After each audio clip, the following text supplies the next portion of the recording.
Thank you for joining us for the fourth quarter recording of High Marks, Dr. Robin Goldstein's State Weed Rankings. My name's Riana Durrett. I'm the Executive Director of the UNLV Cannabis Policy Institute and one of your co-hosts today.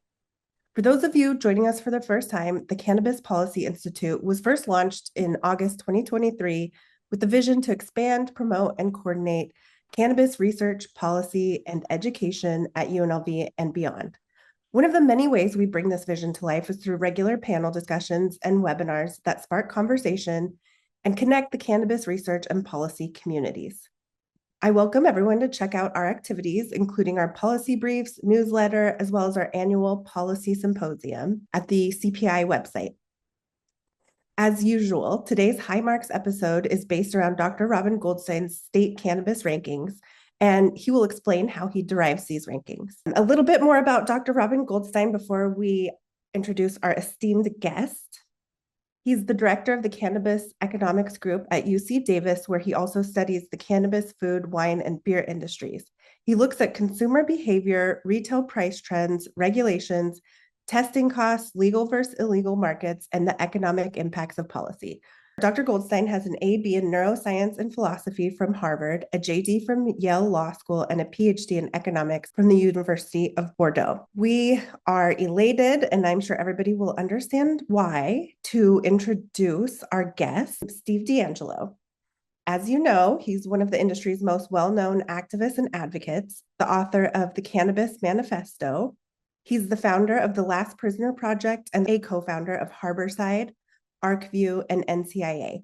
Thank you very much for joining us today, Steve. It's a big honor. And anybody in the audience that was at the CPI symposium at UNLV in December knows there was just this kind of extra energy in the room, the fact that you were there. It was really remarkable, and you've done so much, and we appreciate you joining us so much. Thank you. Well, thanks so much for having me here, Rihanna. And I did attend the symposium, and it was a really wonderful event.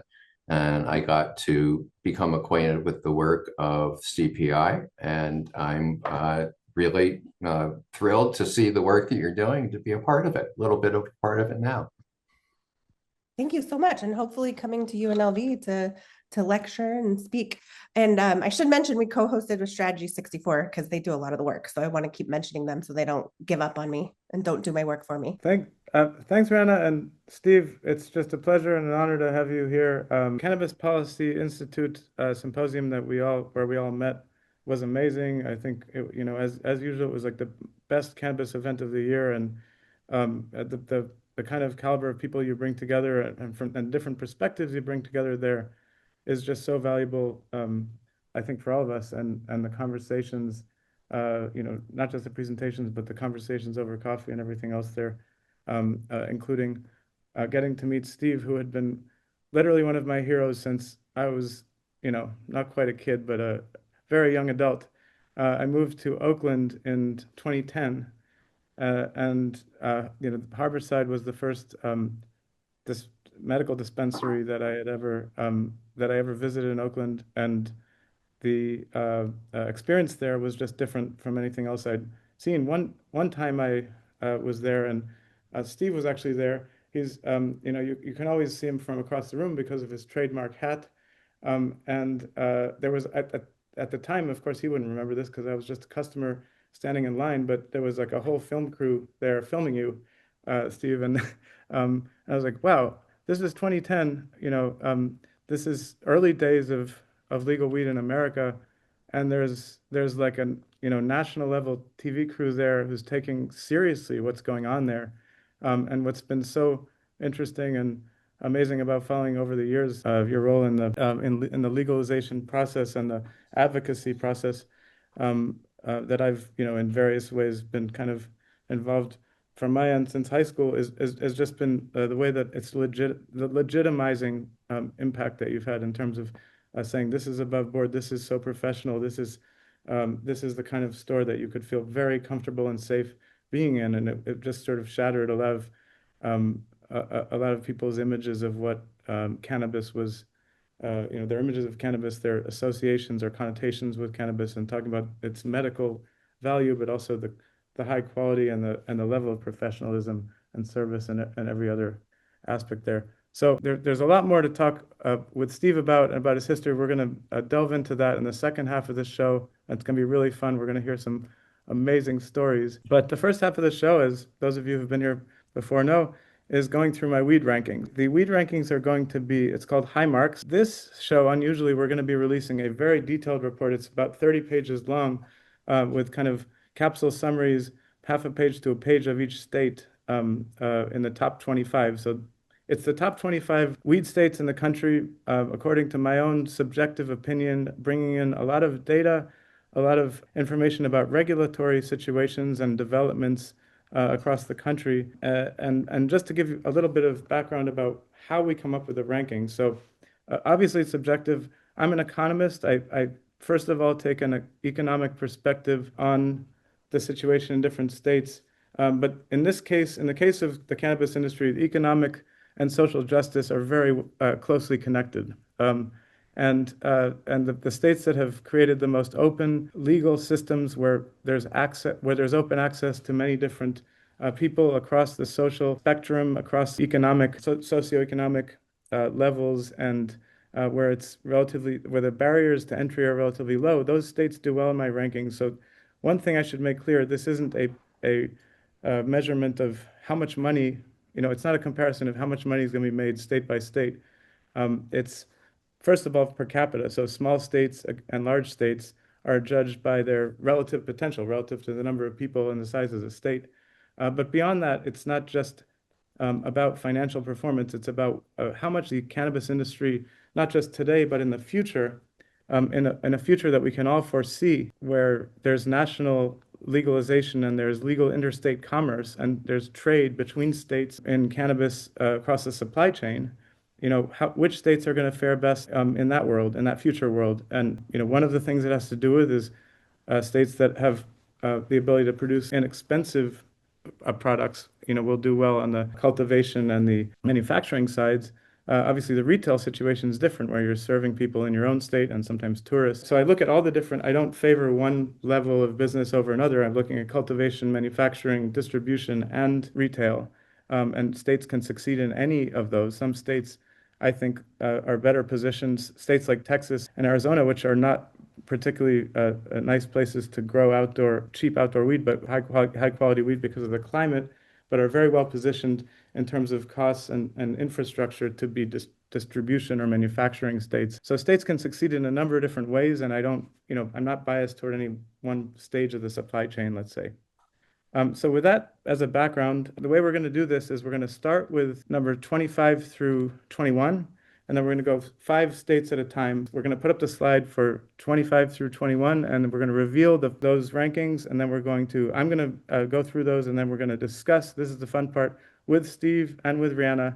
We're going to have a discussion and open debate, and hopefully it gets contentious here and there about my choices of which states get which rankings, and I'm going to try to justify and explain not just why states are ranked where they are, but why they've moved up or down in the rankings since the last edition, which was December 2025, so about 3 months ago. That was the fourth quarter 2025 rankings. This is the first quarter 2026 rankings. This is one industry where regulations and laws are changing so fast across the country, so it's never boring. There's always stuff happening and changing, and so you'll see some movements up and down, and in some cases significant ones. So without further ado, let's move on to the 25 through 21. All right. So we have 25. The last state in the top 25 is Illinois. Now, Illinois was not in the first edition of the top 25. The first edition was May 2025. It made its way in first in August 25. Illinois is an interesting state because weed is extremely expensive in Illinois. So from an economic perspective, one of the big things about competitiveness is not just competitiveness in a future interstate market, but competitiveness between legal and illegal weed. If you want to have a legal weed industry that's competitive and that's successful, they have to be able to sell at a comparable quality and a reasonable price compared to what you can get on the street. And so, and Illinois is it's an expensive state to do business, but the levels of taxes and regulations there has been extraordinarily high. And so for years that we were studying retail prices across the country, Illinois would come up at the absolute top of that list almost every time. It would be, $60 eighths, and the average after-tax price for a eighth of flour, something that's, $15 or something in California is still $55, $60 in Illinois. So you see these very high prices. On the other hand, you have very high potential there because there's a big population. Chicago is obviously a big market for consumption, and there's also a lot of interest and investment in the industry there. So 24, New York. This is going to be a controversial one. I can't wait to talk about New York with Steve, because New York was at number 24 in our first rankings in May 2025. It fell off the rankings below the top 25 for 2 editions, and now it's back just barely back in the top 25. But New York went through this crazy situation where hundreds of dispensaries were on the verge of losing their ability to open because of a reinterpretation of a law related to how far they had to be from churches or schools. And for some time, there was this legal limbo. For a few months, all these businesses were frozen. Now, New York, from the very beginning, it's just been a train wreck. They've had a lot of problems rolling out the system. First, there was a social equity program that was, by pretty much all accounts, a failure, where they tried to only allow dispensaries to open that were run by people with criminal convictions for marijuana crimes. That the bigger problem than that was that the state had this very top-down approach for how you had to do it. They selected the real estate properties and the locations in this top-down way. So New York's been from the beginning an example of kind of how not to do legalization. At the same time, New York City is probably the biggest single urban market in the world for marijuana. So you have these two conflicting things. It's the most potential and it's the most frustrating in another way. I'm not going to spend much time in Louisiana. Louisiana has been kind of up and down. There's been problems there. They've taken more. They had kind of a thriving hemp market for a while, but they've taken over time more and more restrictive approach and banned THCA flower. South Carolina is an interesting one. It's new to the top 25, and basically what's going on in South Carolina is there's a very open hemp market. There is flower, THCA flower, there's vapes, there's gummies, there's everything being sold, and it's as hemp, and the state hasn't taken a heavy hand thus far with over-regulating or shutting it down or overtaxing it, and so it's thriving there. South Carolina's one of these hemp states in the Southeast that's never had any form of medical or recreational legalization to speak of, and yet it's kind of leapfrogged with the hemp market. And New Jersey, another state with huge potential. They've been kind of high flying in recent months and years with their revenues on the recreational, the licensed recreational side, but at the same time they've been taking steps to shut down their hemp market, particularly their THC beverages being sold as hemp, and that's harming their potential, because one thing that we've observed in our research is that it's THC hemp beverages have a lot of potential and a big potential market when they're sold through alcoholic beverage channels and kind of side by side with beer, let's say. But when they're only sold through licensed recreational cannabis dispensaries or like medical cannabis dispensaries, consumers are not as interested in those products. And so hemp, one of the most interesting things about the hemp, the opening of the hemp market has been this sort of sales channels for beverages that's been successful where they haven't been on the cannabis side. So that's my spiel about 21 through 25. Steve, shoot away. Well, I think that, one of the common patterns here, if you take a look at Illinois, New York, and New Jersey, is you're talking about blue states with very heavy regulations. And it seems like, the regulators in these states have just ignored the existence of a legacy market that has been successfully supplying people for decades. And they think that they can force people to come into dispensaries that are overpriced and overregulated. And it doesn't work that way. So a similar pattern in California, right? Where the only people who buy weed in California dispensaries are people who are coming in from out of town and don't know how to find the legacy market, people who have so much money, they don't care how much they spend, and people who are so clueless, they can't figure out how to buy weed from their next door neighbors on either side of them.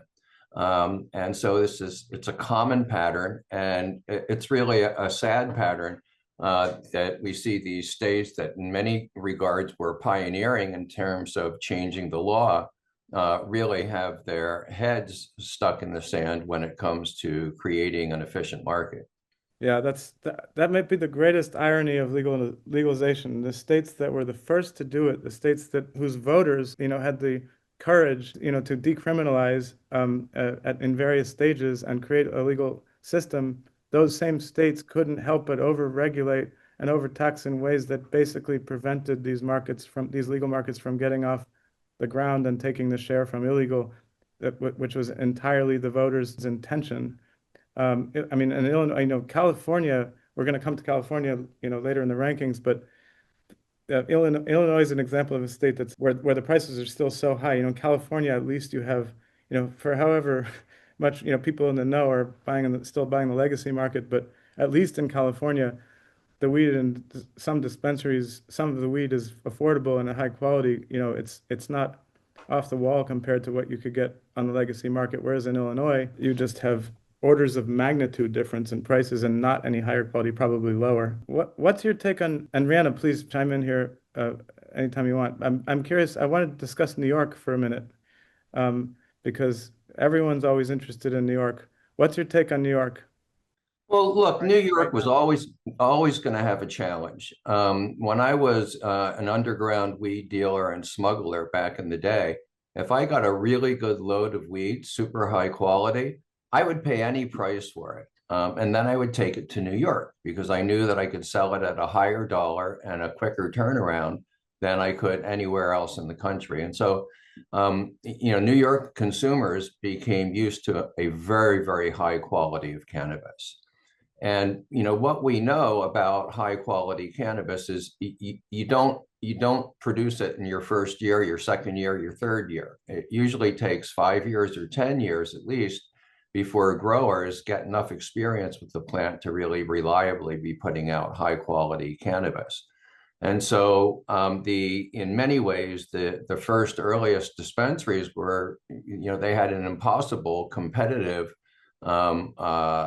situation where there were literally thousands of bodegas and other retail outlets that were selling high quality cannabis, and that's what they need to compete against. So it was always going to be tough.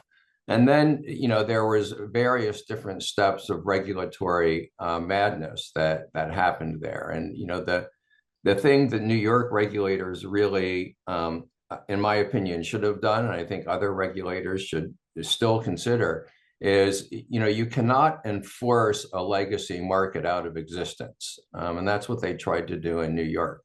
You need to use market forces to pull the people who are in that market into the legal market. And that's really what should have been done in New York. And if it had, it would have been maybe number one on this list. Yeah, absolutely. I think one of the underappreciated things about what happened in New York post legalization, meaning legalization of possession. So you had a decriminalized system where you're not a criminal if you're a consumer, you can buy from someone you can buy from a bodega, or you can buy from a licensed dispenser. Either way, once you're in possession, you're in the clear.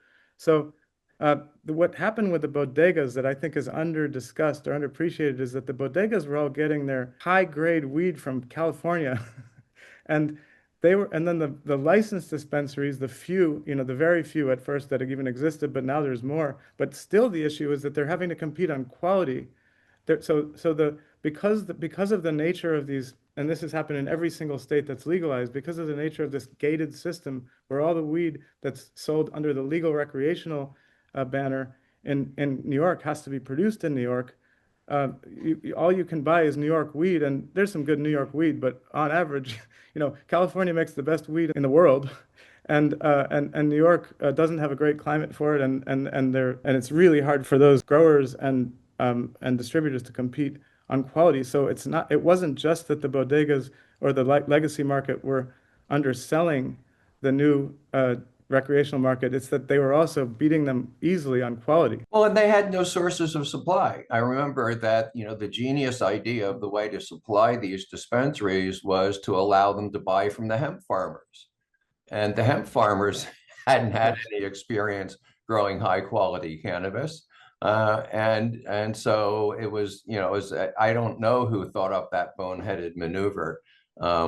Really, what should have happened is they should have said, look, we're gonna license you to open now.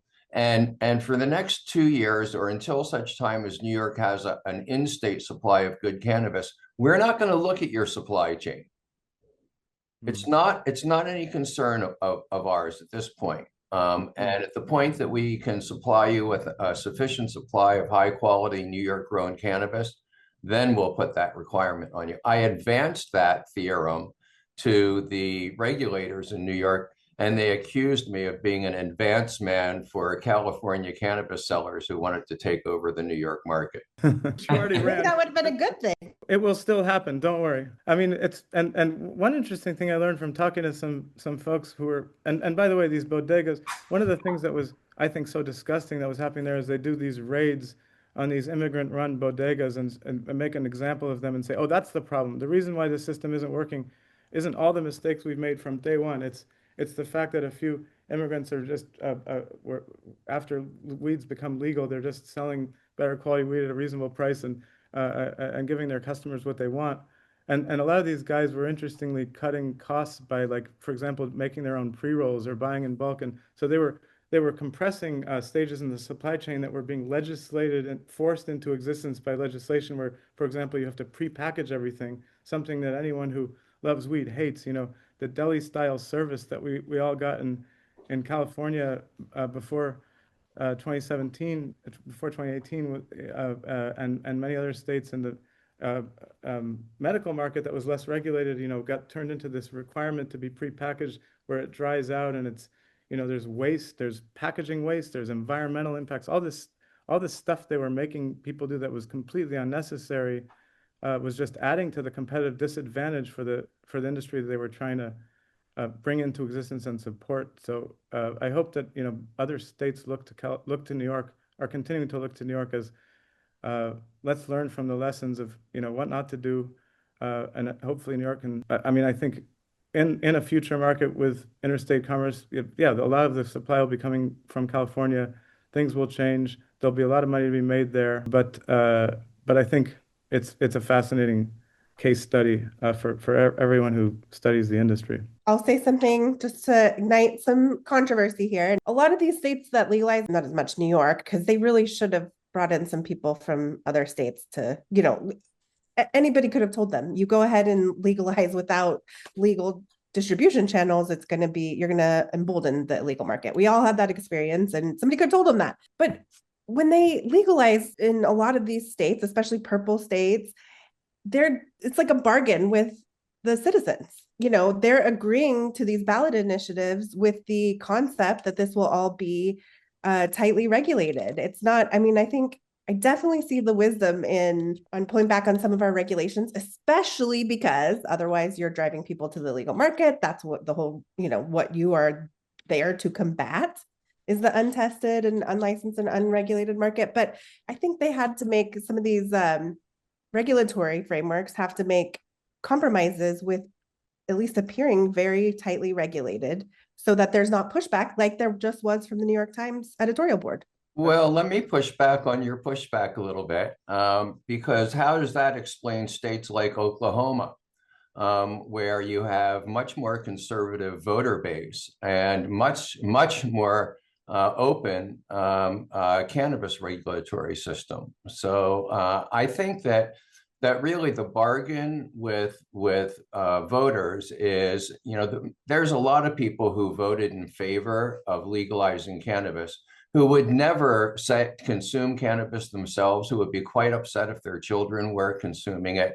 It wasn't that they liked cannabis. It was that advocates had made a really strong argument that, like cannabis or not like cannabis, a regulated system is far better than a unregulated system. And that's what I think the proposition that buyers were mostly buying into, hopefully. Yeah, this is a great segue into the next 5 states, 16 through 20. So here I want to talk about Texas. Well, I'll go through these quickly. I want to leave plenty of time talk about Steve's stories and background. But so Montana has fallen a lot. There's this interesting phenomenon.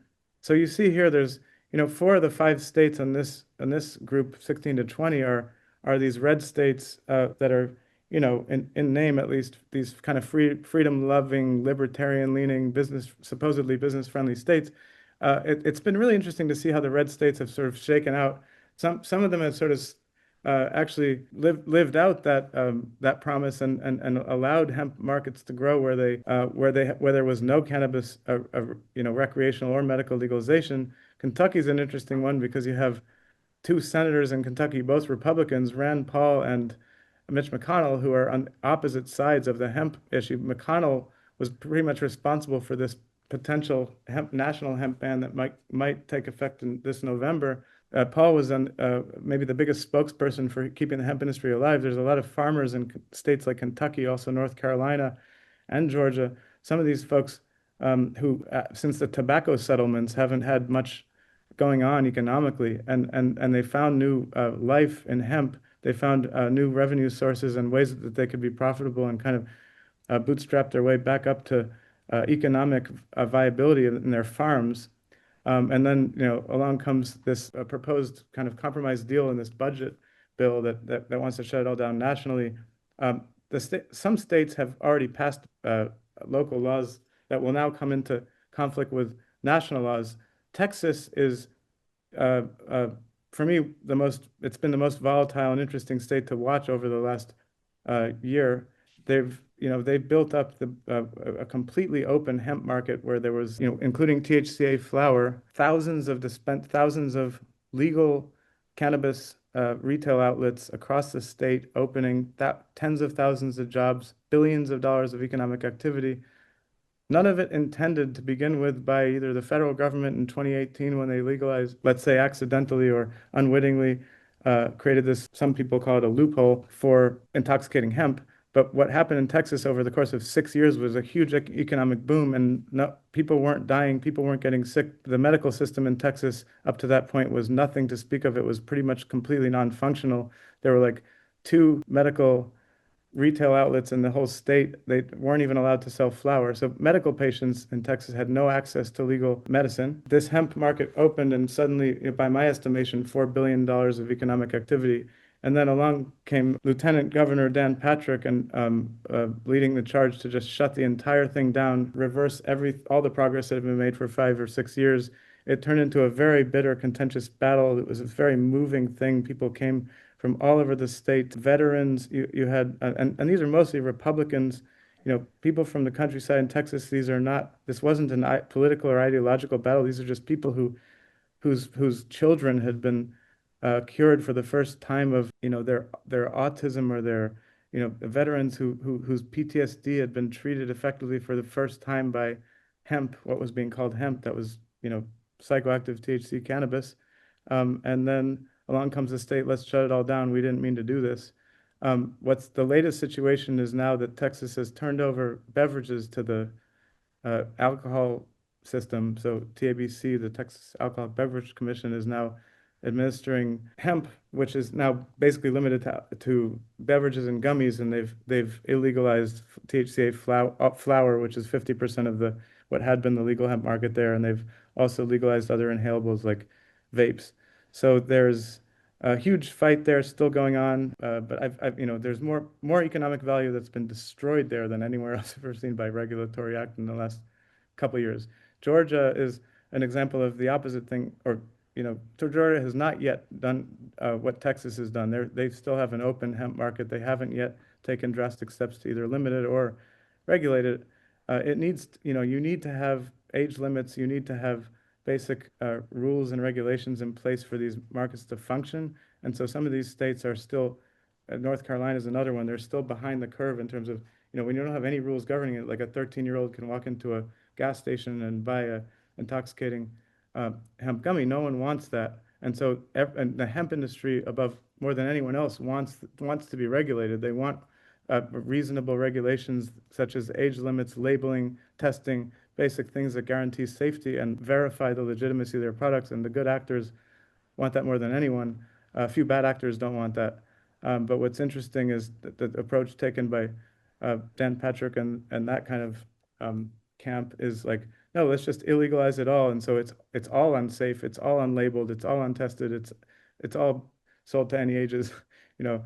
And so Texas was in the top 10. It looked for a while it was going to be, you know, Texas is another one that could be number 5, it could be number 3, it could be number 2 in the country if they did the right thing in terms of regulations. So that's what I have to say about 16 through 20. Reactions. Georgia blows my mind. I had no idea that people were just over there getting high on weed everywhere in the state and that nobody knew about it. I have a question. Is there any indication or assessment or knowledge whatsoever about how much of the intoxicating hemp market in these states is from farms versus imported and, you know, the unknown synthetic cannabinoids? And maybe some people don't care about the difference, but I have no idea if there is any understanding of those numbers. Well, that's what makes the choice of the Texas regulators to ban THCA flowers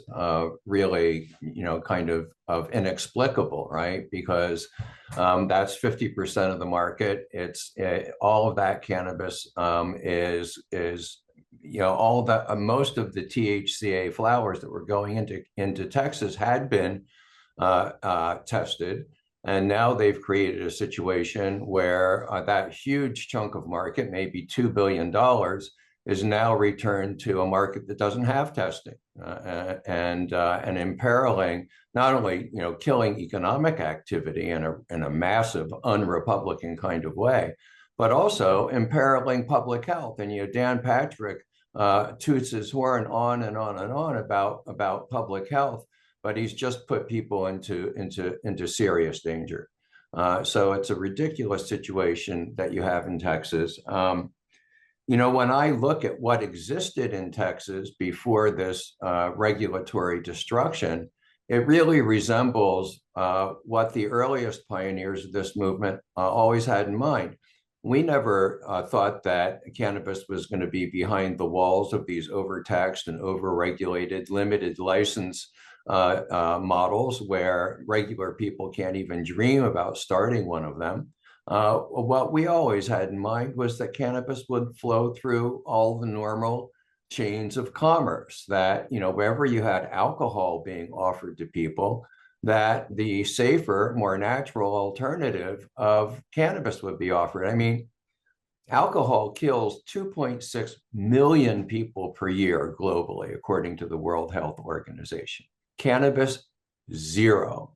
And so, none of these decisions that they've taken in Texas are going to improve public health. And so we see just this ridiculous amount of destruction. But the common pattern to all the red hemp states is that you see when you put cannabis into the normal chains of commerce, you see this huge uptick in people who are able to access it, like the folks that you were talking about, Robin, the parents and the veterans, and more people start consuming cannabis. And this is what the prohibitionists are really afraid of, is that when you give people the choice between deadly pharmaceuticals and deadly alcohol or therapeutic wellness-oriented cannabis, more and more people start choosing cannabis. Let's dig a little bit deeper on that point. Steve, what's your take on the involvement of the pharmaceutical industry in fighting against legalization in the United States generally and state by state? Like, that's something I think about in the abstract, but don't know much about. Well, look, we know that for many years, pharma was one of the main funders of prohibitionist organizations prior to legalization. I think as we started getting closer and actually moved into legalization, a lot of pharma companies started becoming quite interested in cannabis and started, doing various types of research projects. We have yet to see really the entry of big pharma into the industry because of the federal Schedule I designation. But once we see a rescheduling to Schedule III, if that actually happens, then you're going to see pharma really jumping in a serious way. And so I'm not sure that you could say that at this time that there's been a huge push by pharma to delineate the market. I think that's going to come after you see rescheduling. And what will pharma's posture be to pre-existing state medical cannabis systems? I mean, Schedule 3, you look at Schedule 3 scenario, and one reaction I have is, wait, the pharma business model is like this stuff is super expensive. You know, these pills are super expensive and they are covered by health insurance. That's their model. They're, you know, it's hard to imagine. I mean, they can't patent cannabis flower. They can't, maybe they can patent strains. They can patent certain medical concoctions. But, you know, you look at drugs like Marinol, or, you know, there's been THC-based drugs, you know, over the past couple decades that have been barely a blip on the market. So, you know, I kind of waffle about what is this Schedule 3? Is this scary in terms of pharma kind of coming in and trying to take over some territory from local smaller businesses that are currently in the cannabis industry, or is this just a non-starter? I mean, I guess they get the exclusive right to transport across state lines. That's what's a little scary about Schedule 3. You know, licensed cannabis businesses in California can't trade with licensed cannabis businesses in Oregon legally under Schedule 3 unless they're trading in FDA-approved substances. That's a little scary, but I still can't imagine what is the substance that they're going to get in with and compete with. You know, one of the things that big pharma is very, very good at doing is getting their products through the FDA approval system. And, you know, remember that when if cannabis is rescheduled to Schedule 3, all drugs that are going to receive that Schedule 3 designation must be approved by the FDA. And I think that pharma is looking at the insurance system and how they'll be able to make money there. But look, there will be many legitimate pharmaceutical applications of cannabis. They aren't needed by everybody, but they are needed by a few people. Cannabis is such a powerful therapeutic tool. So I'm not one of those people who says there's no role for pharma whatsoever, but pharma should really be digging into the truly medical applications of cannabis beyond wellness, and thinking about things like developing unique cannabinoid profiles paired with a delivery system that can send those molecules to the exact part of the body that's needed. And that's the kind of direction that pharma should be going in. I don't think they're going to attempt to compete in any serious way with the mass cannabis market. It's just not what their business model is. But if Trump has this vision that he was talking about in his press conference of getting Medicare to cover CBD, and if something like that happened, and big pharma was able to produce CBD and related products and push it through Medicare, and folks would be able to get their CBD products free through Medicare or very close to free, that might be viable for them. I wonder though what stops them under Schedule 1, because they can afford and they have the infrastructure to do Schedule 1 research. But I think maybe part of it is, and I don't know that this would change under rescheduling, not having good quantities of good, usable, testable product, right? Especially when it was limited to just the products at University of Mississippi. And I've heard that from other research institutes that there's just not enough good product to conduct valid research sometimes to mirror what's on the market. But I think pharmaceutical company can, it's not the differences between Schedule 1 and Schedule 3 are not so insignificant that's what's stopping them, I don't think. That's a great point, and I think that's a topic that I find fascinating. And Schedule 1, I mean, on its face, Schedule 1 is no accepted therapeutic use. That's heroin. On the other hand, research under very, very, very controlled conditions is permitted. I don't personally. There's a lot of hullabaloo about the lack of research. That's very important, but the blockade on interstate commerce to me is such a bigger factor in the lack of development of this industry and this and the science and everything else that goes along with it than anything else. The other thing Schedule 3 brings maybe is IRS 280E relaxation of these tax disadvantages that cannabis businesses have. But that's a topic for another day. Let's move on to 11 to 15. Okay, my home state of Massachusetts falls one spot to number 11 from number 10. Mass is an interesting state in the East Coast because their prices are super low. One of the things you see happening in states like Massachusetts, Michigan, it also happened in Oklahoma, is when states open a system that brings about prices that get too low, competition or other factors, low barriers to entry, let's say, low costs. There's a lot of reasons prices can fall. The overarching reason is that when you have an industry in its infancy that's been illegal for 100 years and you suddenly make it legal, of course you're going to have over time falling prices as businesses sort of normalize and become more efficient and large scale. But one thing that's happened in Mass and in Michigan and elsewhere is that people start complaining, oh, the weed's too cheap. That means people are going to overconsume. That's one of the biggest fallacies I just hear again and again. When legal weed gets so cheap that some folks are going out of business because they're getting squeezed by the margins, that means legal weed is competing successfully with the legacy market and is able, it's able to get customers who can afford to buy the legal product. There's still obviously quality issues. And one thing in Massachusetts is that because of the testing rules and other rules, as in New York, they have this problem where the legacy market is providing much higher quality product than the licensed market. Everyone who knows anything about weed in Western Massachusetts, where I grew up, where we invented ChemDog, all those people are like, I would never buy from a licensed dispensary. They have to zap their stuff with UV to pass testing. That's disturbing. They pre-package it, it dries out.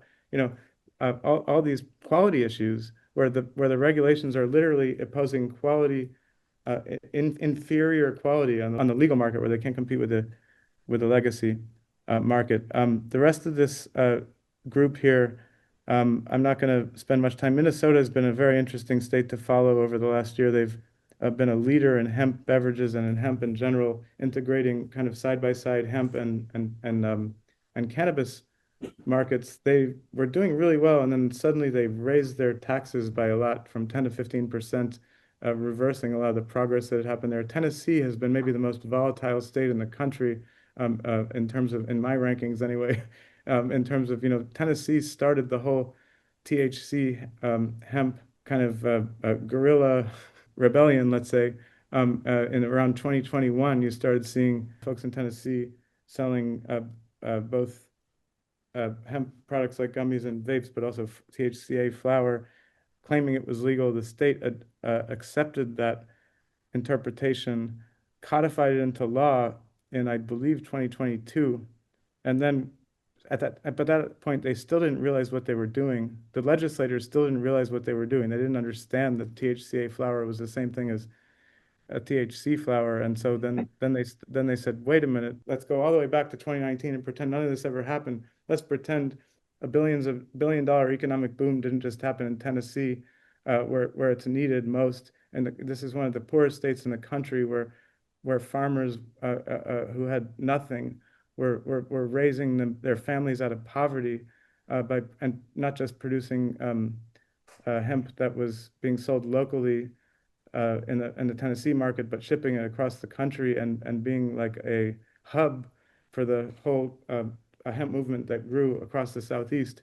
Then they passed a law banning THCA flower. That's still in place, but then they've kind of normalized and regulated a bunch of other things that kind of brought them back up in some ways. So it's fallen. It's not nearly as high as it was in my initial rankings, but it's climbed back up from where it was last edition. North Carolina is a different story, where they have a very open hemp market similar to Tennessee's, but they have just done nothing yet. They don't have any laws, they don't have any regulations, they don't have any taxation on intoxicating hemp.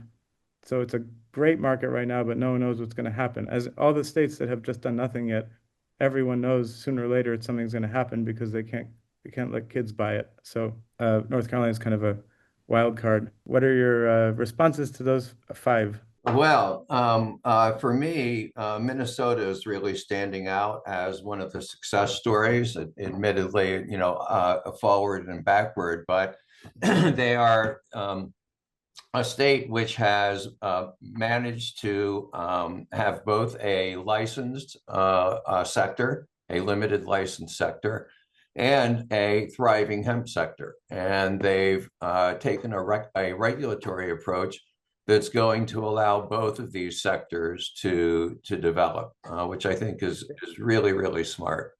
And I wish that more states around the country would follow that same model. When I talk to a regulator at Canra or anywhere else, I say, you want to know what to do? Let's look at Minnesota. They don't look at their tax rates, but look at everything else they've done. They're setting up cannabis and hemp systems side by side that acknowledge each other's existence and, impose the same tax rates, which can be fair or not fair, but at least they're not creating this civil war. One of the biggest problems in the whole cannabis world right now is a civil war between cannabis and hemp. And part of the underpinnings of that is just the fact that in so many states, there's just unfair differences between those two systems that are regulating the same plant and the same products totally differently. And Minnesota's acknowledged that problem and is dealing with it at least. And another thing I love about what they've done is the craft integration with the craft brewery. It's been a tough few years for alcohol industry in general, but especially beer and wine and breweries, small craft breweries who might have otherwise gone out of business were able to get on board with THC beverages and not just produce and sell them, but actually serve them in their tap rooms and participate in the hemp market. And so many other states have banned any kind of mixing of those two industries. Yeah, so I kind of would push back on number 14 at Minnesota. And I was asking myself when I was reviewing these things that, geez, why did Robin drop this very promising state all the way down to number 14? And I guess, I'm just guessing, Robin, that it's because your perspective on these rankings is at that of an investor who is looking ahead to an eventual interstate market. Is that correct? That's part of it. Absolutely right there. It's a very crowded market, but it's not the main reason. The main reason is, to be perfectly honest, the main reason is that I wanted to punish them for raising their tax from 10 to 15%. I mean, maybe I overreacted to that, but Minnesota was doing so well. It was climbing up my rankings. It was going to be in top 10 easily. I'd have to look up what it was, two rankings ago, but everything's going well, and then you raise taxes by 50% suddenly out of nowhere, and there's all these. It's no matter how well you're doing in this industry, it's tough for a lot of people. A lot of people are living on the margins. They're month to month. They're paying their rent month to month, and how many people went out of business from a tax increase from 10 to 15%? So it was just so baffling to me that Minnesota would do that at a moment when they were essentially leading the country in their approach to this and an example for others to follow, and that they would just self-sabotage in this way was just bizarre to me. And it was a warning bell, let's say, about what are those same regulators going to do in the future to their own industry. Another thing about Minnesota's success is how they have worked with the tribes. So not everybody's a fan of compacting, and some of their compacts are not even compacts, they're partnership agreements. But they're the role model now for working with the tribes, and they've done an amazing job. And I wish I was there in some of those rooms hearing how some of this played out, because it's hard when you have competing interests. And their partnership agreements, compacts, they're very well thought out. They're years ahead of where Nevada's at on these, and we had a good start on them. So I think with new states coming online, it's really important to look at what Minnesota did with tribes. Yeah, I think the point on tribes in Minnesota is another reason that I think number 14 is a bit harsh. That tax increase from 10 to 15% pales in comparison to the tax increase in Michigan from 15% to 40%. Yeah, Michigan got docked for that. Down Michigan was up to number three, and they were poised to be up to number two, and then now they're back to number six. So they got punished for that in my rankings too. But I think that's a perfectly fair point. I think Minnesota. When people ask me, what's an example of how to do things right, and I always I know I don't say do everything like Minnesota, but the two states I reference most often are Oklahoma, which is number one, and Minnesota. So that's a fair point. We need to note that Steve and I outvoted you, and that got moved up just so we can, Okay, Minnesota's make going up. sure. All right, next rankings, Minnesota's going up. I'm outvoted. And hopefully the Minnesota regulators who are listening to us on this webcast are going to be extra inspired by virtue of that to do the right thing and lower their tax back down to 10%. So in 10 to 6, we have here, I'm not gonna dwell too much on this slide. I want to move through this because there's not that much movement here. Florida is, one of the biggest markets in the country. It's in the same category of Texas, where they've just built up this huge hemp market, including THCA flower.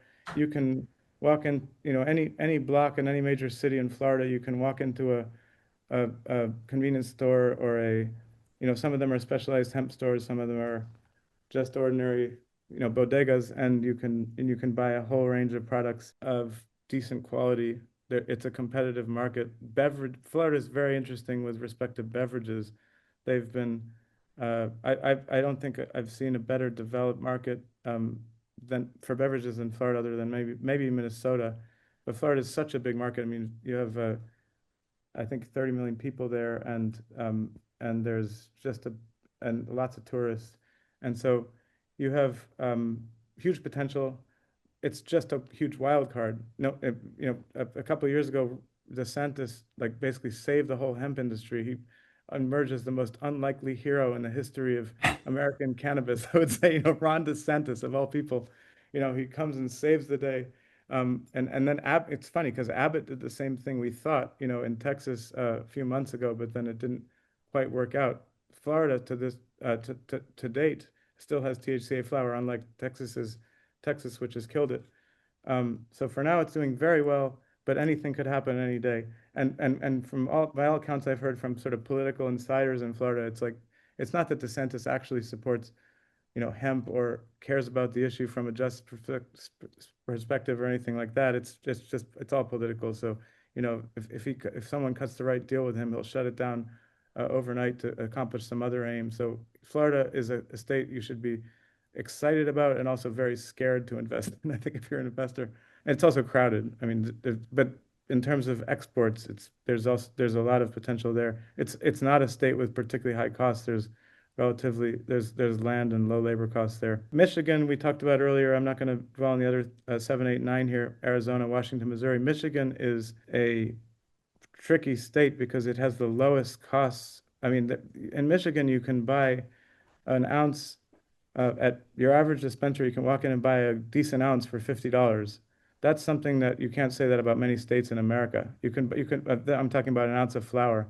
You can buy a decent ounce of flower in parts of California and Oregon, Colorado, but there aren't, and Massachusetts increasingly, but there aren't many states in America where you can buy an ounce for 50 that's of decent quality. And so the unfortunate response from Michigan in recent months has been, oh, it's too cheap. It's getting too cheap. Let's stop that from happening. Let's stop the fact that the licensed recreational industry is succeeding so much and is competing so well with illegal. Let's re-tax the hell out of it. So they just imposed this huge new wholesale excise tax of 25% that didn't exist before, which basically, as with Minnesota, but I think even more so, kind of reversed a lot of this exciting progress that had been happening there.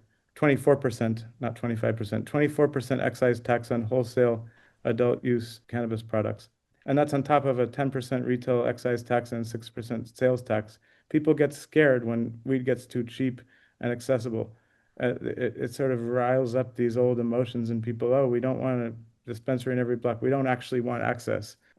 You know, we don't actually want poor people. We don't actually want the working classes to be able to afford legal weed. We just let's just keep it for the rich white people. Well, when you look at the actual public health impacts, that's completely wrongheaded and driven by stigma and ignorance because, we just know that the public health impact of alcohol is damaging and deadly, whereas the public health consequences of increased cannabis use are almost all positive. So it's just completely the wrong-headed approach. While we're on this group, though, I'd like to talk about Missouri a bit, because that's a place that I've spent a fair amount of time. And what is really striking in Missouri, and it still exists to this day, is that again you have a quite well-developed hemp industry alongside quite well-developed licensed cannabis industry. And the licensed cannabis industry there has been doing everything they possibly can on a political level to outlaw the hemp industry, and thus far has not been able to succeed in doing it. And so I think that what's so powerful about the hemp example is that when you make cannabis more accessible, when you make the barriers to entry coming into the industry lower, you just see a much greater level of development and uptick. And so, rather than legislating hemp out of existence, what I think regulators should be doing is thinking about down regulating the limited licensed model. Because it's over-regulated and it's overtaxed. So take a leaf from the hemp playbook and bring them down. Of course, what should really happen is that we should have one single unified market for all cannabinoid products, right? This distinction between hemp and between cannabis is just ridiculous because we're talking about the same plant, and it really should be regulated in the same way. And those regulations should happen in a way that builds off of the strength of the hemp model rather than builds off of the weaknesses of the limited license model. Well, I was just going to wedge in somewhere that the Center for Cannabis Research at Berkeley did a really big project on the unlicensed market, and they have some really easily accessible key takeaways. So I would encourage states coming online to check those out. One of them is, for example, that where you have licensed cultivation, you don't have an illegal as many unlicensed cultivations next door. So it's along with what you're saying, if it's not so difficult to get a cultivation license, and I'm kind of scared to say that because it's not like I want to see this proliferate in Nevada where we, already have too much product. And so people are struggling, but there's now enough time has lapsed that we do have data on this, and the state should be looking at that. That actually is a good segue into top five. The biggest criticism of number one Oklahoma from the start was, and Oklahoma, by the way, is another state with a big tribal presence, and you've made interesting points on that before, Riana. But one thing that happened in Oklahoma that I find fascinating is that they created the most open system, accessible system in the country, in the history of the United States, and let's say as regulated, tax tested systems go. There was sort of mere decriminalization that happened in prior years where there was just almost no regulation. But in terms of a regulated system, Oklahoma set up the most accessible and low barrier regulated system. Lots of people came in, lots of working class people because they could afford to. It was like getting a hunting and fishing license, and thousands of dispensaries, thousands of cultivators opened, and sure, predictably, there's all these states, including Texas, all around that had no legal cannabis at all, and so of course you ended up with leakage, and you ended up with more producers and more sellers in Oklahoma than were necessary to serve the people of Oklahoma. And then Oklahoma got blamed for that. And this is one of the saddest kind of aspects to me of states that do the right thing. Often they end up punished for it because surrounding states that have done the wrong thing, that have total prohibitions, benefit from the fact that there is accessible legal product and medicine in a neighboring state. People come and get it there, take it back to their home states, and then people freak out and say, "Oh, we need to shut it down. There's way too many producers." That's, hasn't happened in Missouri to my knowledge, although there's been a lot of cross-border trade between Missouri and Illinois because Illinois is so expensive. But certainly for years that was a situation in California where you're serving Arizona and Utah and other states that didn't really have legal weed and also aren't good places to grow it. Just to sum up the top five here, there's not that many notable developments. California moved up one spot, not this edition of the rankings, not because they did anything right. In fact, if anything, the implementation of this total THC hemp ban had a negative effect. In the previous edition, they'd fallen because of the effect of the increased excise tax from 15 to 19%. So California hasn't actually been taking useful and good steps in the right direction, but they just moved up by virtue of Oregon doing even worse things. Oregon really shut down a huge part of its hemp industry with a bunch of, to me anyway, unexpected rules. Oregon had been actually doing well with hemp exports, and had been relatively tolerant of hemp. It wasn't quite as much of a side-by-side tolerance as Missouri or Minnesota, but Oregon was kind of in this category of tolerating hemp and not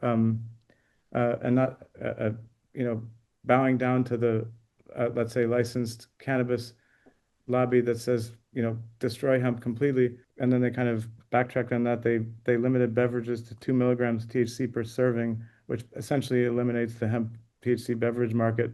As I mentioned before, there's not much market for THC beverages on the cannabis side, so that's just sort of dead weight loss economically. So it's sad to see Oregon, and Oregon's a big net exporter of hemp. That's still happening in the legacy market. There's still lots of stuff getting shipped out of Oregon, but it's become less legal than it was before, which is not good for Oregon's economy. You'd rather have more people being legal. They're going to keep doing what they're doing. You'd rather have them be legal, regulated, and above board than going back to the 1990s. So, and then Nevada, we've talked about Nevada plenty in previous episodes, but Nevada's this very open, interesting market where with regulators, I think, wanting to succeed, harboring, I believe, some desire to defeat California.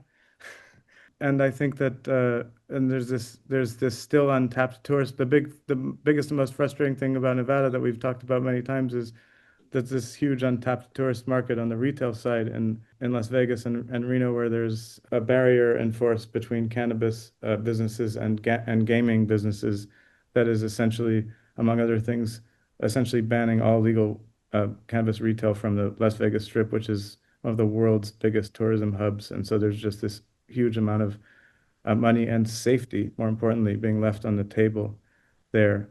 So instead of buying from legal, safe retailers, tourists in Las Vegas on the Strip are buying from unlicensed or even worse from these kind of sketchy, quote unquote, CBD shops that are essentially selling stuff that's literally harmful. It's not just bad weed. It's who knows what you're getting. And at the same time, all these retailers and growers and manufacturers are trying to survive in a tough competitive market, and they're not allowed to sell to 40 million tourists a year in Las Vegas. So that's the top five.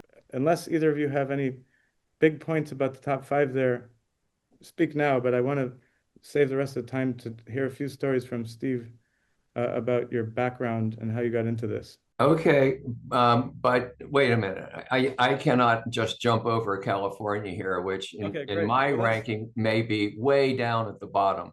Robin, this is a legal system which for the past 3 years that we have reporting on has been contracting. Something like 30% of California cultivators have willingly relinquished their licenses because they are unable to cover their costs in the legal system. They're actually losing money under the legal system. Tax revenue down, total revenue in the system down for 3 years running. how can you possibly put them up at number two? Two answers to that. Number one, this is a ranking of how well different states are going to do, and not just today, but in the future. In a world where weed is legal not just across the United States but across the world, California, which produces the best cannabis in the world. I mean, you go to London, you go to Paris, people pay twice as much for California cannabis than they do for any other cannabis in the world. So California I mean, it's beyond Napa Valley. It's beyond it's not just the Bordeaux of or the Burgundy of cannabis. It's the world's leading producer and the highest quality in the world. So you can't discount. So I mean, I'm looking maybe further in the future, in part when I continue to keep them in the top five. They've gone from 2, 3, 4, 3, but it's hard for me. It's hard to push them down below that because they're the best, and people like you for decades have built an industry there that is unparalleled in the history of the world, and not just in terms of infrastructure and business know-how, but of just quality, just the quality of the product, the respect for the plant. California was the first to create a legal medical system in 1996 and has been serving patients for longer than anyone else in America. And there is still this grassroots presence across the state, everywhere you go, across in southern Humboldt County and Mendocino, and down to Southern California, there are people just growing the world's best weed and waiting for a system where they can thrive once again, as they did in the medical system in 2015, 16, 17, before the Prop 64 regulations came in and essentially destroyed the legacy market and destroyed what had been the best of the medical market, replaced it with a bunch of hustlers. The fallout from that is not yet over. It's been a complete disaster, but that doesn't mean the potential is not there. The only other point I want to make there is that California, from day one of federal legalization, California will provide more cannabis than anyone else immediately, as it has. Part of the issue is California's already been providing 50% of the cannabis to the rest of the country, to New York and everywhere else. And so I'm not just taking into account the legal market and the medical market and the hemp market. I'm also taking into account the legacy market, and the presence of California is so strong and so time rooted that it's just impossible to overturn, and it will reemerge. That's my view. Okay, all right. With that caveat, look, I certainly agree with all the wonderful things that you just recognized about California. But there's just been so many destructive regulations coming down from the state. I mean, Gavin Newsom should be the leading advocate for federal legalization, for the reasons that you just point out. In fact, he should also be the leading advocate for international trade. Right now we see the European cannabis market being one of the bright spots for growth in the world of cannabis right now. And every pharmacy in Germany is now selling cannabis. And if they could, they all would be selling California cannabis. So Gavin, get up off your butt, get your head screwed on straight. And if you're actually going to run for president, which I'm sure you are, why don't you make federal legalization part of your plank? I mean, part of the issue is that there's this lobby.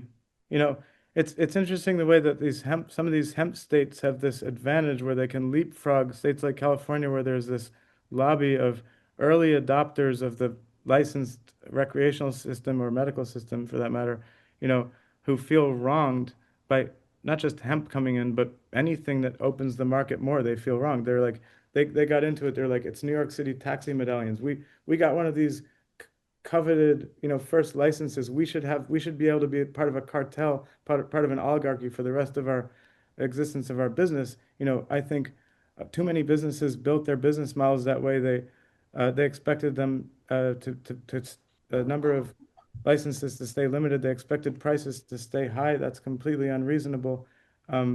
At least California, for whatever else you can say, they haven't done quotas the way that many other states have about how many cannabis licenses can be issued by the state. Many local, and the sort of devil in California, the biggest one of all, is these local limitations, probably more than the state limitations. The state has imposed huge costs and barriers, but then two-thirds of local municipalities by geographical region have just prohibited it entirely, where it was all legal in 2017. I mean, the legalization of cannabis and quote unquote legalization of recreational cannabis in California in January 1st, 2018 was the biggest illegalization of cannabis that anyone's ever seen. It's such an irony how many people that put out of business. Maybe they gave them a year grace period in some cases, but it was incredible how local municipalities took that as an excuse to ban. I would love to hear in the last 10 minutes we have, Steve, that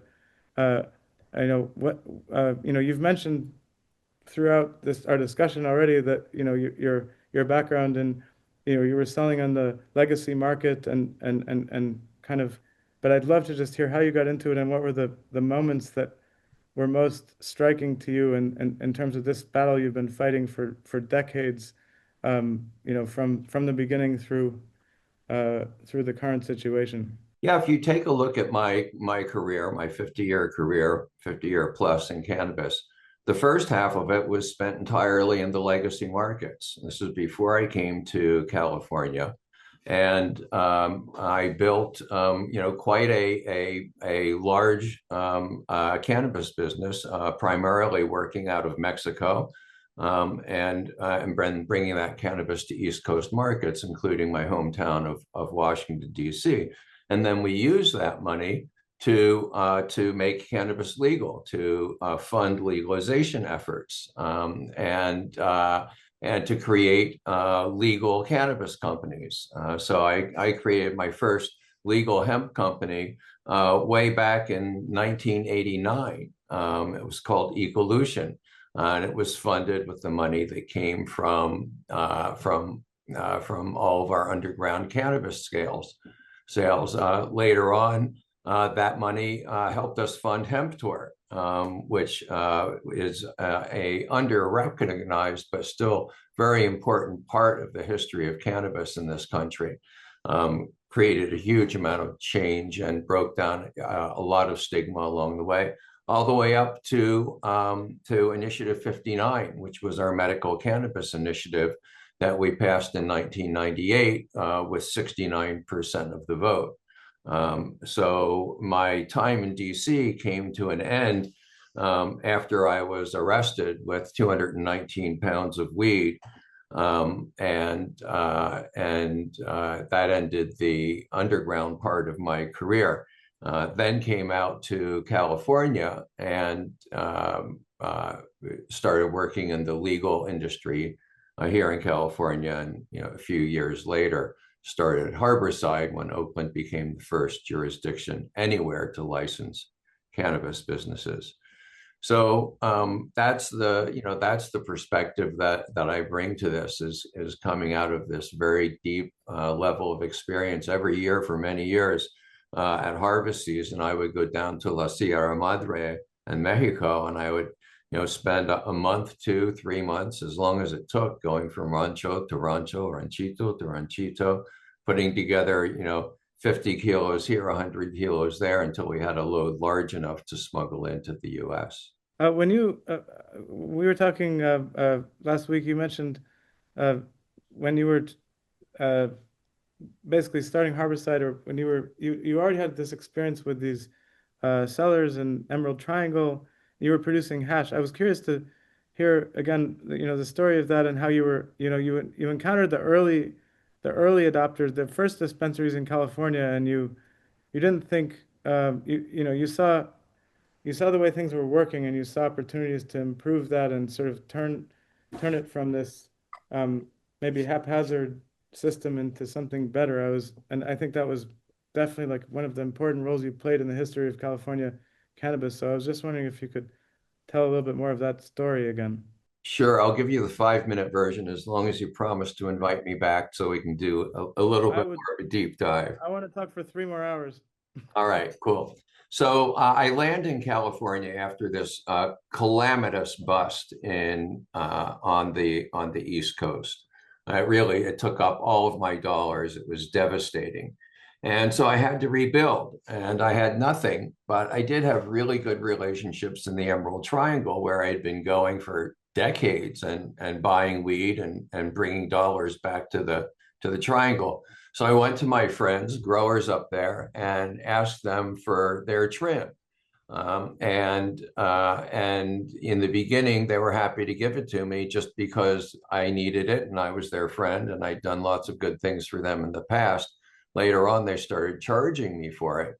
And, because I, have been deep in cannabis for a long time, I was a bit ahead of the curve in terms of understanding that with a water process, an H2O process, that you can make really top quality hash out of that trim. And so that's how I rebuilt myself, was going around and collecting that trim. We set up a production facility, which was, mainly a washing machine going into bubble bags. And we had a few innovations that we made, and to create a really top flight product. Shiva Crystals was our triple A, and Ganesh wafers were our double A, and we didn't do anything below double A. And I sold that hash to some of the very first dispensaries that opened in California. And for the most part, the first, when voters Prop 2 passed 215 directed the legislature to develop a legal system of cultivation and distribution. Well, because of pressure from the California Narcotics Officers Association, for 30 years, I guess it was, between 1996 and 2016, the legislature did not do that. And so after a few years went by, folks just started throwing open dispensaries, not looking for licenses, just throwing them open. And, a lot of these dispensaries were really just like, your dealer opening a storefront. You would walk in, there would be stuff in Ziploc baggies, there would be a cigar box to take the cash in. And they were often, they were just not presenting cannabis in the way that I wanted to present cannabis. And so that was one of the things that led us to have the Harborside vision. From the public perspective, I also think they were doing a disservice to the concept of medical cannabis, because this was an important medicine to so many patients, and the concept got a little bit diluted, and that people started to think, some people who weren't familiar with the product, let's say in the general public, started to think this is medical cannabis is just a ruse. It's not helping anyone. This is just an excuse for people wanting to get stoned, and it was both that and not that at the same time. But it was doing a disservice when there were these unscrupulous operators that gave a bad name to everyone else who was working so hard to overturn the system. Well, and that's, one of the major things that led us to establish Harborside. I mean, the whole point of Harborside was to demonstrate that cannabis could be responsibly distributed in a way that brings benefits to communities rather than harms. And, we did that in a rather spectacular fashion, while still staying true to the lessons that cannabis taught us about inclusion and about equity and about compassion. So it was a beautiful creation that unfortunately, like a lot of really beautiful things, has a limited lifespan. So I just want to tell everyone who's listening here that we're going to release the full length rankings with a detailed descriptions. Read, enjoy it. This is a 30-page full length. It's not just the rankings. Each state gets a half a page or a few hundred words about why it is where it is, and why it's moved up or down. You'll probably have a I'll have opinions after our interesting discussions with Steve and Riana today about what I'm right and wrong about, but that's the fun of it. It's a subjective opinion, and we're going to do it again next quarter. Look, these notes may just be the most valuable information for any serious investor and entrepreneur that's out there. Robin and Riana, you guys have done a really spectacular job with this, and so yes, folks, let me add my voice to that. Get a hold of those notes, read them, and think about them deeply. I'm humbled and honored by that. Thank you, Steve. It's been an absolute pleasure having you on, and let's do it again soon. All right, look forward. Thank you, Thanks, Steve. Riana. We did plan to talk more about you and your accomplishments in history. But you are coming back to UNLV to talk about that. So there will be a part Yes, two. yes, just the beginning. More to come. Bye, everybody. Thank you.